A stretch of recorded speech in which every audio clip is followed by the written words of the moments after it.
So the purpose of this video is to basically take you through the process or the workflow of creating a model. And what we will do is we will enter the basic steelwork, the steels, the columns, the beams, the bracings, the girts and purlins, etc. And then we'll proceed to connect them with the available macros. And then we will do the numbering and get the assembly and part drawings so that all the entire workflow from scratch becomes clear to the user. So let's start with, so this is a very simple structure. There are two bays of 6 meters in the X direction and one bay of 6 meters in the Y direction. I've kept it simple so that the video does not take that long and you can basically see all the steps. So we'll start by just entering the columns. Now what I've planned is that there'll be two stories of 4 meters each. And this is basically the floor plan. So what we do is we start with entering the columns. We select the column command and we press on these points, and immediately our columns with the defaults are created. Now the default is from 0 to 5,000, and I want a story level at 4,000. So this is good for me because I'll have a little splice 1 meter above the first story level. So I'll just keep it like that.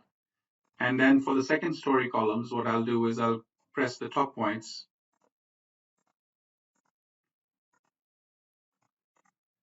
And this time, I'll just select these top columns from there, press enter, and say 0. And because it's already the top of the bottom column is at 5 meters, and I want my second story to finish at 8 meters, I'll say 3,000 more. So it's already at 5 plus 3, which will make it 8. And when I press OK, I get my second story columns. The first story will obviously be at this level, and the second story will be at the level of 8 meters. So now after entering the columns, I'm going to try and enter the beams on the first floor, which is at a 4,000 meters level, 4,000 millimeter level. And for that, it's always a good idea to not work in the 3D, but rather go to the specific plan view at elevation of 4,000 millimeters, which I've already created by basically selecting the grid and saying create all the views on the grid. And that command has created all these views which you see on the tree view. So I'll just double click on the 4 meter level plan. And when I do that, I immediately get the top view of that plan. And when I start entering the beams, they will be entered at the 4 meter level. So I just go to my beam command and I can snap from here to here, from here to here, like that. And then in the other direction. Of course, I can copy them as well if the number was very large, but since the number is very small, I'll just continue like this. Now I'm going to make this a little bit complicated. I'm going to enter some more beams in the midpoints, and as you can see, I'm snapping to the midpoints of the segments automatically, and this is by my snap settings. And the more segments I create, so for example, now if I snap, I can snap to the midpoint of this segment as well. So I can snap from here to here and from here to here. And now I can, for example, if I want to create a vertical beam, so this distance is 6 meters. So what I can do is I can divide it into a couple of areas. So let me just enter a beam from there. Let's say DX 1000. And then hover over this point and say DX 1000 again, and I have my beam created at 1000. And now I can just take that, press the copy command, linear, another 1000. I can enter that over here. And I say another 4 copies, and I get my beams at that point. I can take all of them and select right click and say copy and take this point to this point, and I copy that to the right side. Now, what I can do again is I can take this whole set from here and here and mirror them to the other side as well. Say run, and my beams will be mirrored to the other side as well. This is basically what I wanted to do. I can now enter maybe 1 or 2 more beams if I wanted. I can go to the beam command and I can go from here to here and from here to here. Similarly from here to here and from here to here. Now that I've entered the beams, I can continue with creating the horizontal bracing on this floor. And obviously the horizontal bracing topic is a very detailed topic, and how we do that and how we design it is a separate issue.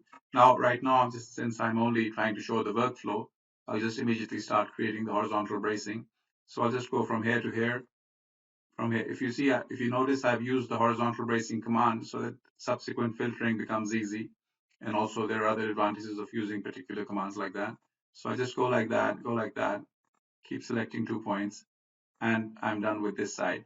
Now I want to copy them over to that side, so I can just go like that. Instead of, I can also select them one by one, obviously, by pressing the control key.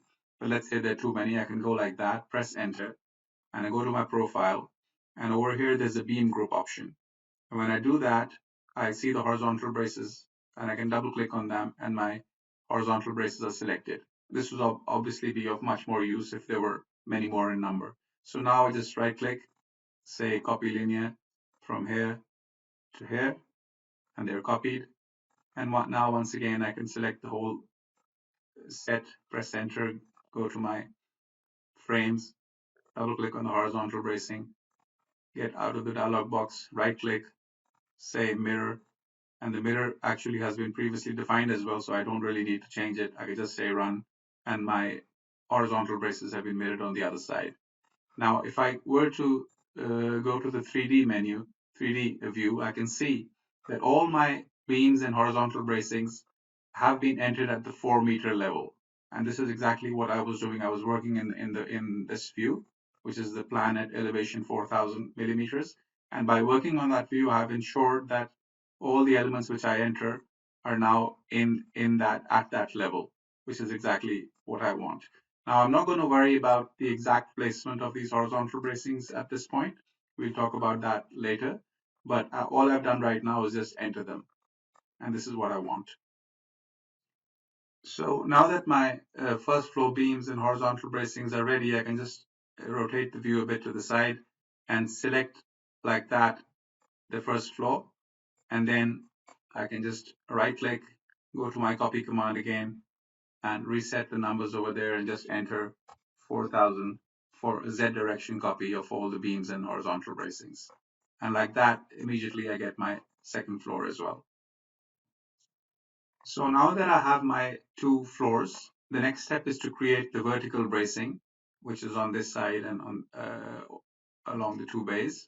And for that, the best way we can go forward is to create the view on line 1, which we've already done by using the grid commands. So I just double click on this view on line 1, and I'm looking at the structure from the side. It's a good habit to immediately put your work plane in that view as a general rule. It's not necessary, but it's a good habit. So now I go to my vertical bracing command, and I go from here to the middle, and I go from here to the middle. Similarly, from here to the top, and from here to the top. And now I can just copy all of them by giving it a linear copy of 6 meters in that direction, and they're copied.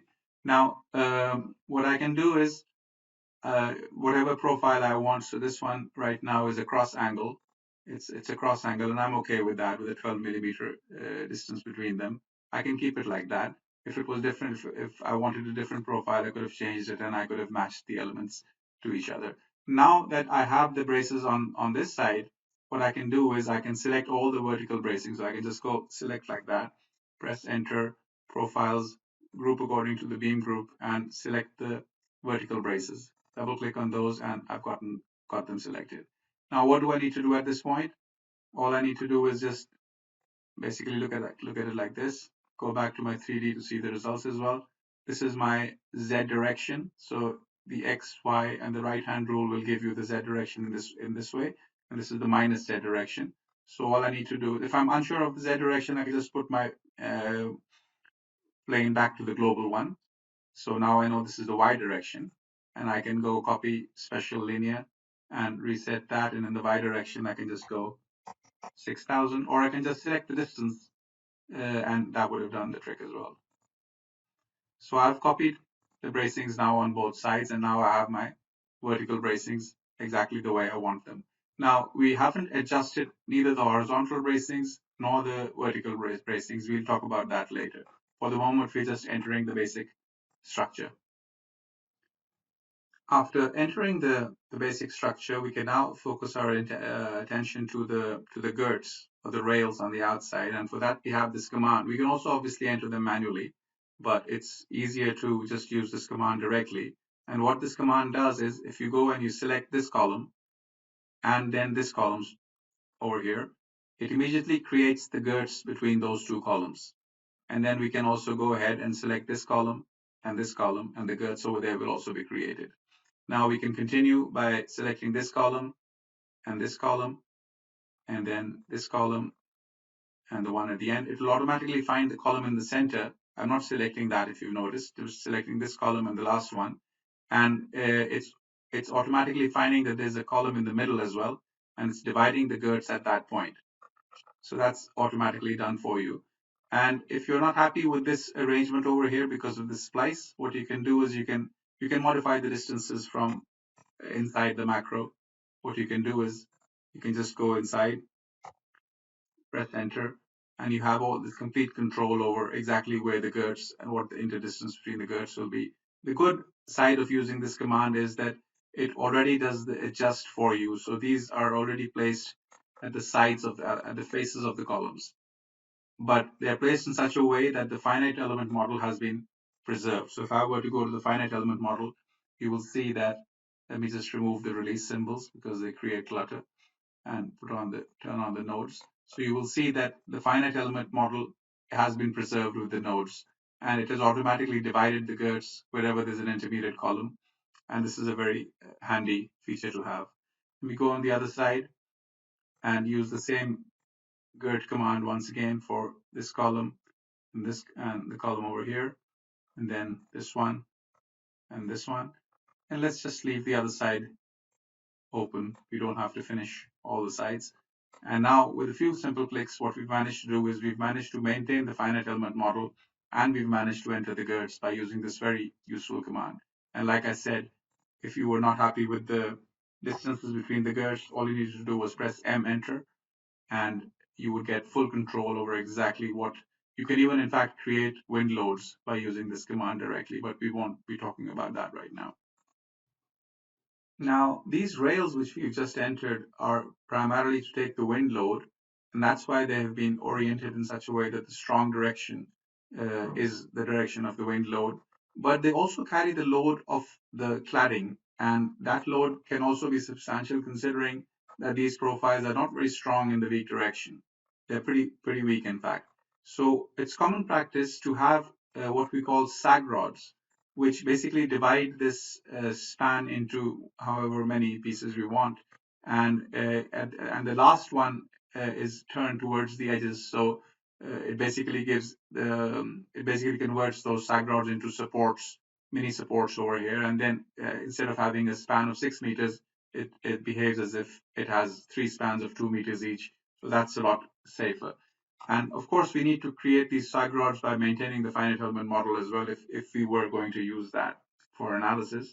If we are not just detailing, then we at least need to produce, we would still need to maintain the finite element model, although like I have mentioned previously, it's not a requirement, but there will be many advantages of preserving that finite element method. So for that also, we have, just like the GERTS, we have a very nice command. If you press shift and enter, you can see you can do all kinds of arrangements by entering the distances and the profiles and whatever. So all you do is you select this command, you select the bottommost GERT, and you select the topmost GERT. It will find all the GERTs in the center. So it's asking for a point as well, which you can just right click. So it's going to find all the GERTs in between and create the sag rods along that GERT line, and they will be shifted as well, because the one will go over here, the other one will go over there. There'll be little gaps between them, and these are shown in the input page as well. You can modify those numbers. But the beauty of this is that the finite element model has been preserved. So the finite element model is still there.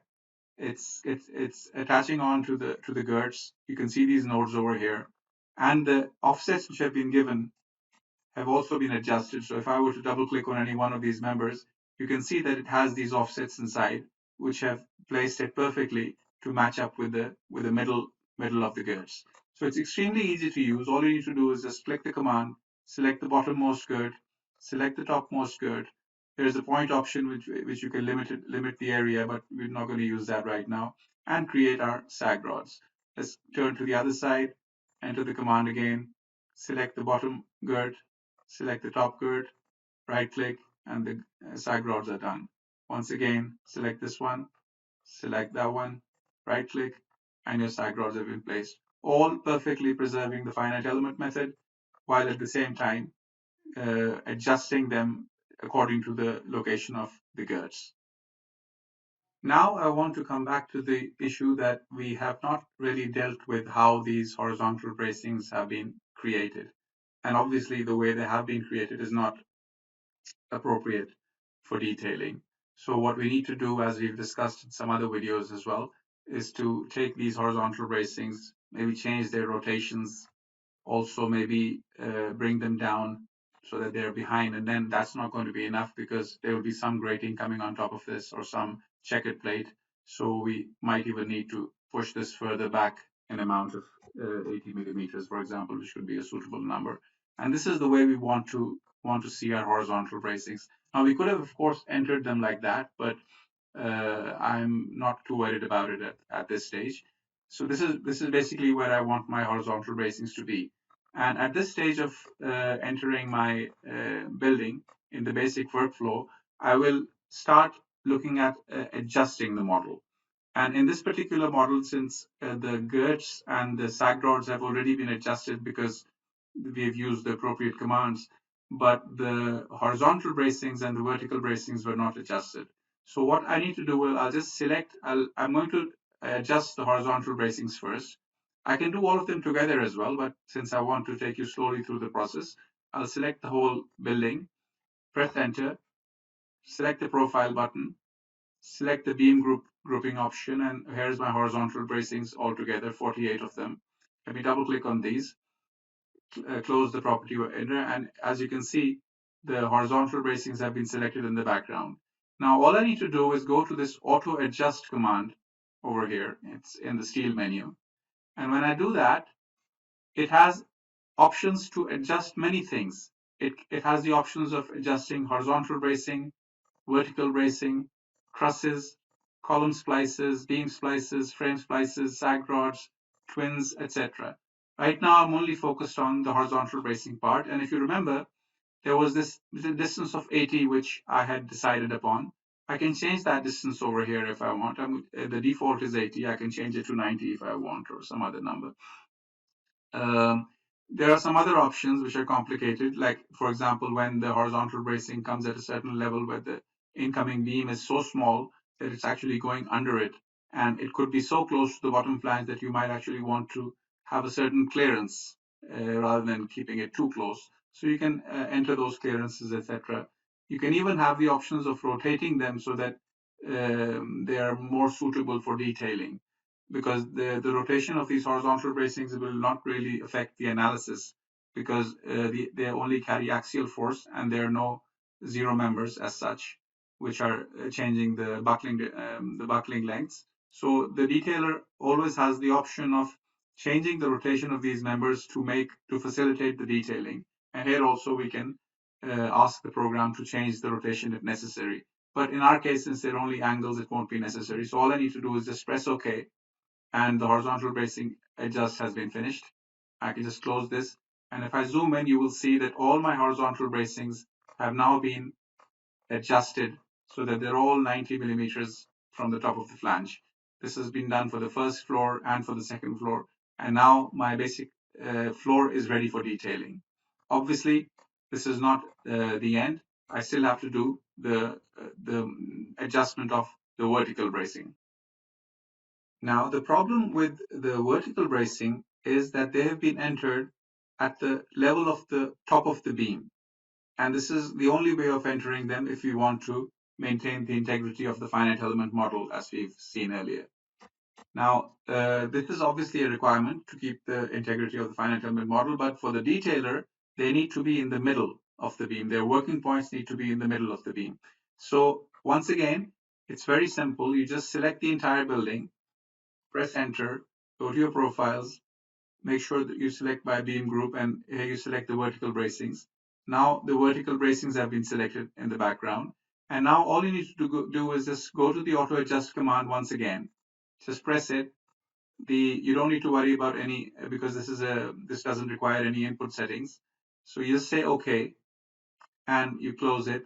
And immediately when you go in there, you see that all the vertical bracings have been adjusted to the middle of the beam to which they're connected.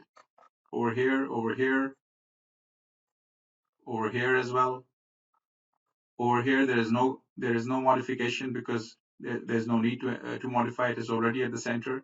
But there was a need over here. There was a need over here. And how has it done that?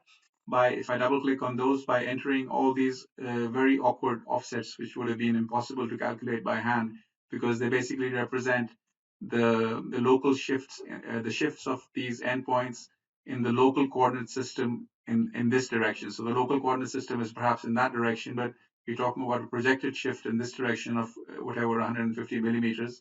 So that turns out to be a shift in X and a shift in Z, which is difficult to calculate by hand, but auto adjust will immediately do that for you. And now at the end of this adjust operation, my horizontal bracing is exactly where I want it to be. My vertical bracing is exactly where I want it to be. And I'm basically ready to start connecting.